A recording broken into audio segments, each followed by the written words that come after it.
கிறிஸ்துவுக்குள் அன்பானவர்களே, ஆண்டவரும் இரட்சகருமாகிய இயேசு கிறிஸ்துவின் இணையற்ற இன்ப நாமத்தில் அன்பின் வாழ்த்துக்கள். நாம் தொடர்ச்சியாக இந்த வாரத்திலே அதிகாரத்தை குறித்து நாங்கள் பார்க்க போகிறோம். நம்முடைய ஆண்டவராக இயேசு கிறிஸ்துவுக்கு இருக்கும் அதிகாரம், அவருடைய பிள்ளைகளாய் எங்களுக்கு அவர் கொடுத்திருக்கிற அதிகாரத்தை குறித்து தான் இந்த வாரத்தில் நாங்கள் தியானிக்க போகிறோம்.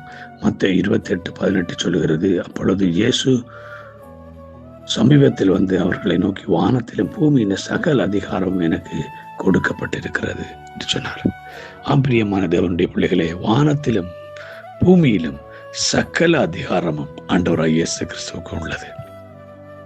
அவர் சர்வ அதிகாரம் உடையவராய், அவர் சர்வ வல்லவராய் இருக்கிறார். ஆமென். ஆகவே அவருக்கு வானத்தில் உள்ள எல்லா அதிகாரங்களும், பூமியில் உள்ள சகல அதிகாரங்களுக்கும் உடைய அதிகாரம் உள்ள ஆளுகை உள்ள தகப்பனாய் தேவனாய் இருக்கிறார் அவர். ஆகவே வானத்திலும் பூமியில் சகல அதிகாரமும் உண்ட தேவன். அங்கே கொலோசியருக்கு எழுதின புத்தகத்திலே சொல்லப்படுது, கொலோசியர் 2வது அதிகாரம் 10வது வசனத்திலே அங்கே அழகாக இன்னொரு காரியம் சொல்லப்படுகிறது. மேலும் சகல துரைத்தனங்களுக்கும் அதிகாரத்துக்கும் தலைவராயிருக்கிற அவருக்குள் நீங்கள் பரிபூர்ணம் உள்ளவர்களாயிருக்கிறீர்கள். ஆமென். அவர் என்ன? சகல அதிகாரத்துக்கும் தலைவராயிருக்கிறார்.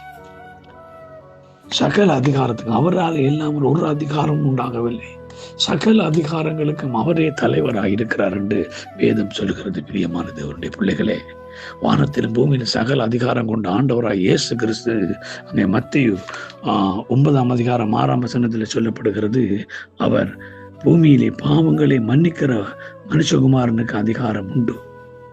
அப்ப பாவங்களை மன்னிக்கிற அதிகாரம் நம்ம ஆண்டவராய் இயேசு கிறிஸ்துவுக்கு உண்டு. அவரே பாவத்துக்காக பலியான தெய்வம், பாவத்தை சுமந்து தீர்த்த தெய்வமாகையால் அவருக்கு பாவத்தை மன்னிக்கிற அதிகாரம்.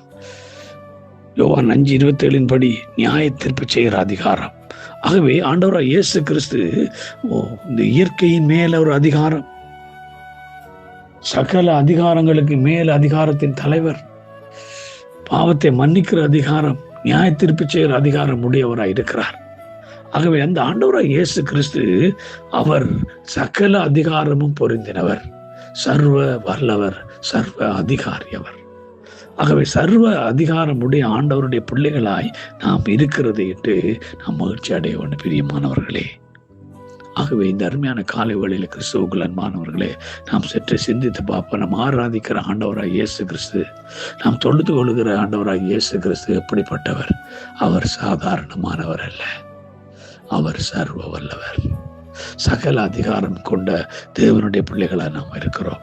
ஏனென்றால் அவருடைய நாமத்தின் மேல் விசுவாசம் உள்ளவர்களாய் அவரை ஏற்றுக்கொண்டவர்கள் எத்தனை பேர்களோ அத்தனை பேர்களும் அவருடைய பிள்ளைகளாகும்படி அதிகாரம் கொடுத்திருக்கிறார்.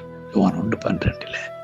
ஆகவே அவருடைய பிள்ளைகள் என்ற அதிகாரம் பெற்றிருக்கிற நாம், அவர் எப்படிப்பட்ட அதிகாரம் உடையவராய் இருக்கிறார் என்பதை நாம் நல்லா அறிந்து கொள்ள வேண்டும், நல்லா புரிந்து கொள்ள வேண்டும்.